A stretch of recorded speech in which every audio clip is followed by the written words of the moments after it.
안녕하십니까. 정태곤 강사입니다. 전환금융상품평가 이론 11번째 마지막 강의입니다. 지금까지 오신 수고에 대해서 대단히 감사드립니다. 지난 시간에는 만기 수익률로부터 현물이자율을 산출했습니다. 이번 시간에는 현물이자율로부터 선도이자율을 산출하는 것과 TF 모델의 이자율의 기간 구조를 반영하는 것을 학습하겠습니다. 선도이자율을 forward rate이라고 합니다. 현물이자율의 기간 구조를 이용해서 도출한 미래 특정 기간의 이자율입니다.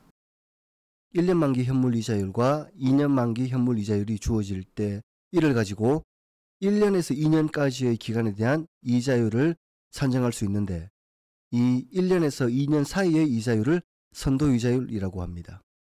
그림을 보면 아래의 R1이 1년 만기 현물이자율입니다. 이는 0에서 1까지의 선도이자율과 같습니다. 그리고 R2는 2년 만기 현물이자율인데 현물이자율 효과가 2년에 걸쳐 작용하는 것은 0에서 1기간까지의 선도이자율 효과와 1에서 2기간까지의 선도이자율 효과의 곱과 같습니다. 그래서 1 더하기 R2의 2승이 1 더하기 0F1 곱하기 1 더하기 1F2와 같습니다. 이런 식으로 T기간의 현물이자율이 주어질 때 1 더하기 RT의 T승은 1 더하기 0F1 곱하기 1 더하기 1F2 곱하기 해서 1 더하기 T-1FT와 같게 됩니다. 1년 현물이자율이 3%일 때 0에서 1년까지의 선도이자율도 3%로 동일합니다.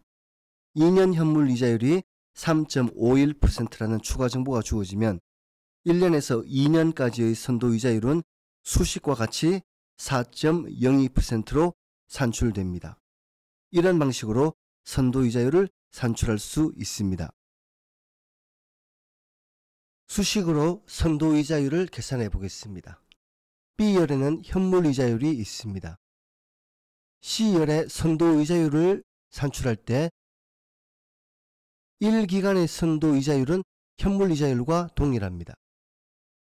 그리고 2기간에는 현물이자율이 3.51%인데 즉 3.51%가 2년 동안 작동하게 되면 그 효과는 최초 1년 기간에 3%가 작용하고 1년에서 2년까지의 최종 1년 기간에 얼마의 이자율 효과가 작용한 것이냐를 따지는 것이기 때문에 계산은 이런 방식입니다.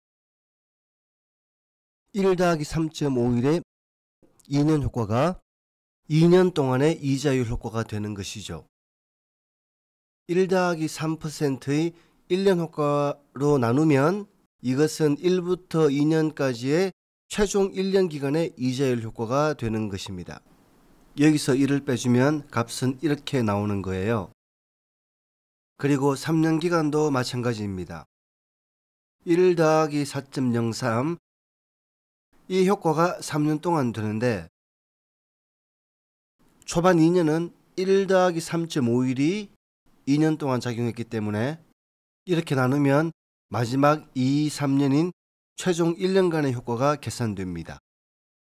그리고 4년의 경우는 1 더하기 4.56의 4승 나누기 1 더하기 4.03의 3승 빼기 1이고요. 그리고 5년 기간은 1 더하기 4.99의 5승 효과인데 초반 4년 기간 효과는 1 더하기 4.56%의 4승이기 때문에 이런 방식으로 계산을 합니다. TF 모델은 이자율 기간 구조를 반영하여 홀딩 밸류, 즉 보유가치를 구합니다. 보유가치는 다음 노드에서의 가치, 주가가 오를 때 가치와 주가가 내릴 때 가치를 위험중립 확률로 가중평균한 후 현재 가치로 할인하는데 이때 그 해당 노드 기간에 해당하는 이자율로 할인하므로 선도이자율을 사용하게 됩니다. 앞에서 공부했던 TF 모델의 이자율 기간 구조를 반영해서 수정해 보겠습니다. 당초에는 무위험이자율은 연 2%, 위험이자율은 연 10%로 했었는데 이것을 기간에 따라 다른 이자율을 적용하는 것으로 변경해 보겠습니다. YTM 기준으로 무위험이자율은 1, 2, 3년일 때 1.5, 1.8, 2.0%, 위험이자율은 8.0%, 9.2%, 10%일 때 이 변경된 이자율 정보를 TF 모델에 반영해 보겠습니다. 여기서 잠깐 언급해야 할 것은 지난 시간에 TF 모델의 이자율은 연속복리 수익률이었습니다. 연속복리 이자율이었는데 지금 새로 입수하게 된 무위험이자율, 위험이자율, YTM으로 주어진 값은 이 값은 이산수익률에 해당하는 것입니다. YTM을 처음 입수할 때에는 이산수익률 값으로 입수하기 때문에 그 현실을 반영해서 상황을 설정한 것이죠. 그럼에도 불구하고 지난번과 같은 계산 방식을 사용하기 위해서는 이것을 현물이자율, 선도이자율로 변환하는 과정에서 연속수익률로 바꾸는 것이 필요합니다.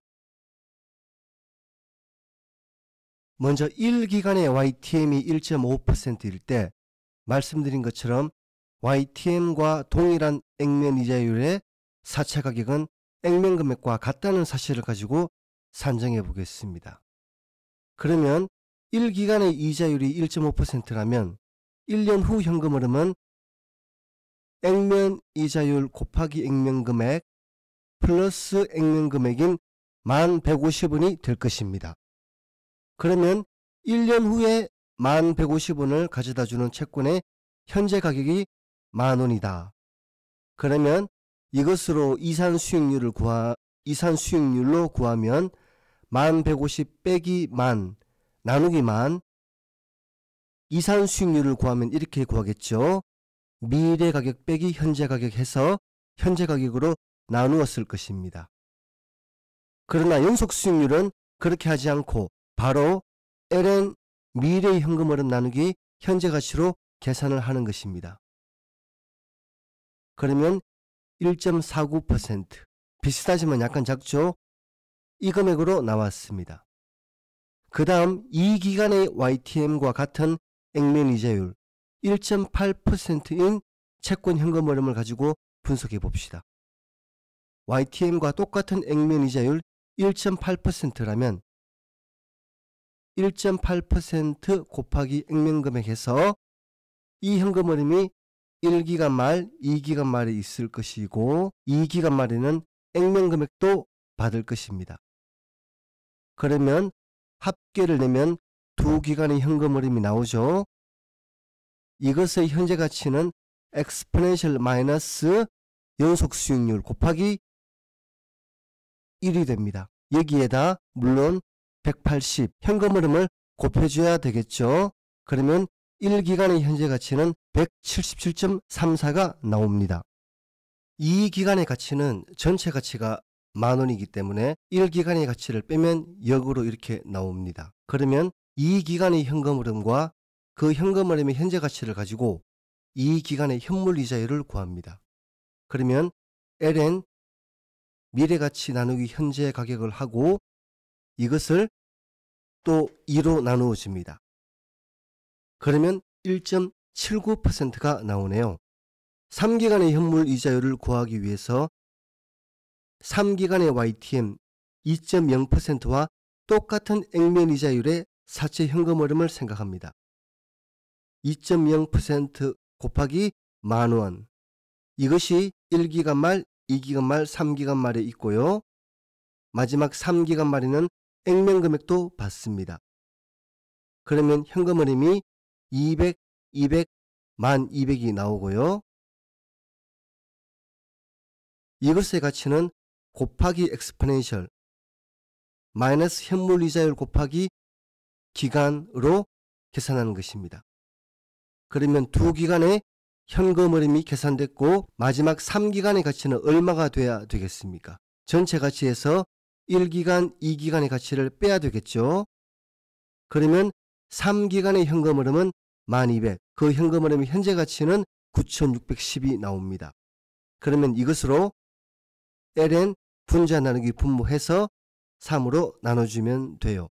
그러면 값은 1.99%가 나옵니다. 위험이자율도 똑같이 해보죠. 8%인 경우라면 8%, 1기간 후에 1,800원의 현금 흐름이 나오는데 이것의 가치가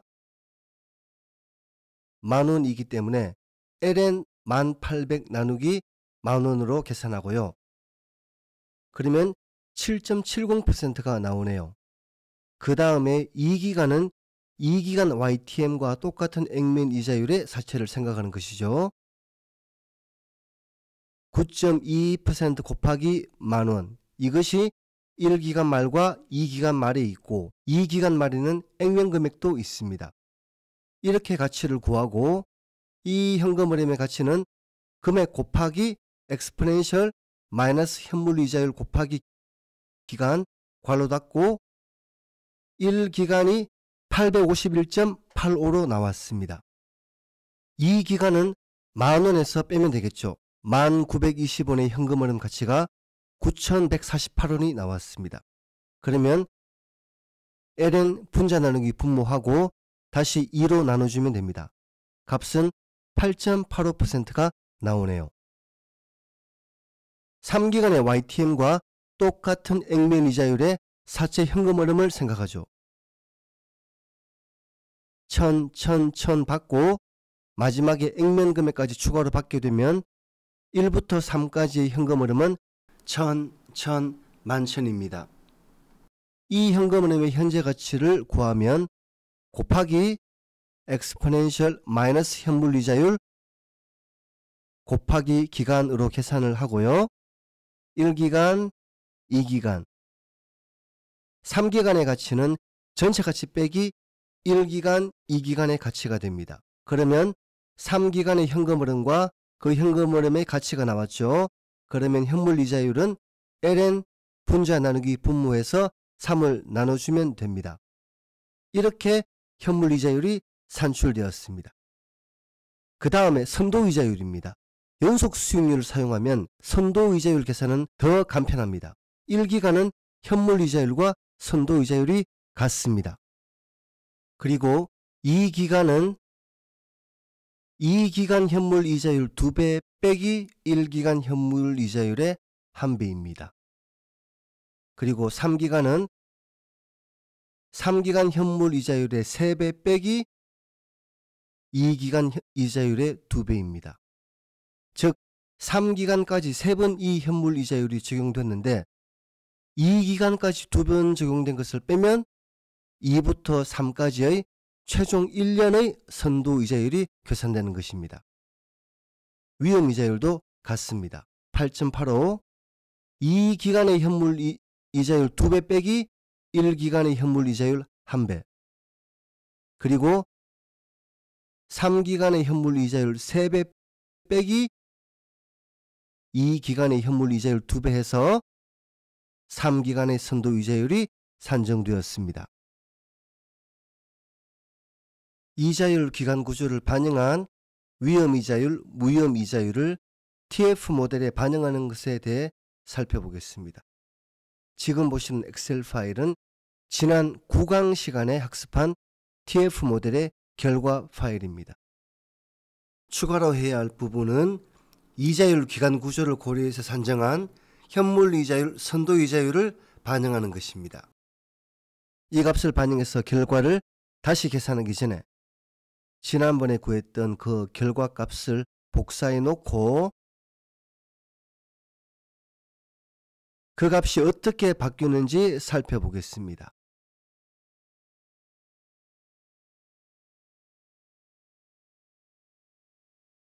변경될 부분은 두 군데입니다. 홀딩 밸류를 구할 때 다음 기의 가치로부터 한 기간 할인할 때 그 할인율과, 그리고 사채 부문 가치를 구할 때 할인율을 변경하는 것입니다.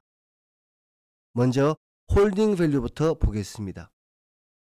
홀딩 밸류 지분 가치의 경우 지난 시간에는 무위험 이자율 0.02 단일 이자율이 적용되었습니다.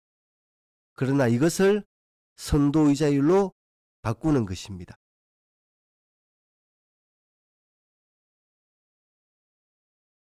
선도이자율로 바꾸는 것은 다음 기의 가치로부터 한 기간 당겨서 할인하기 때문에 그 한 기간에 해당하는 이자율을 적용하기 때문입니다. 홀딩 밸류 채권 가치도 마찬가지입니다. 위험 이자율을 선도 이자율로 바꾸는 것입니다.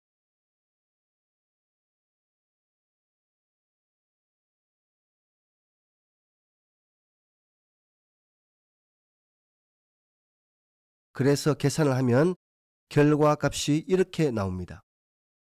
그러면 홀딩 밸류 지분 가치, 홀딩 밸류 채권 가치가 변경되었고 홀딩 밸류 전체 가치가 바뀌었습니다. 결국 전체 가치가 바뀌게 되고요. 전체 가치의 영노드 시점의 가치도 10909.5로 지난번에 10752와 다른 금액으로 바뀌게 됩니다. 사채 부문의 가치를 구해봅시다. 사채 부문의 가치도 지난번에는 단일 위험 이자율이 적용되었었는데 이 부분을 현물 이자율로 변경하면 됩니다. 왜냐하면 이것은 각 노드 시점 가치를 현재 시점까지 바로 할인을 하면 되기 때문이죠. 그래서 가치를 구하면 지난번 8589에서 8683.0으로 바뀌게 되고 파생 상품 가치도 226.53으로 변경됩니다.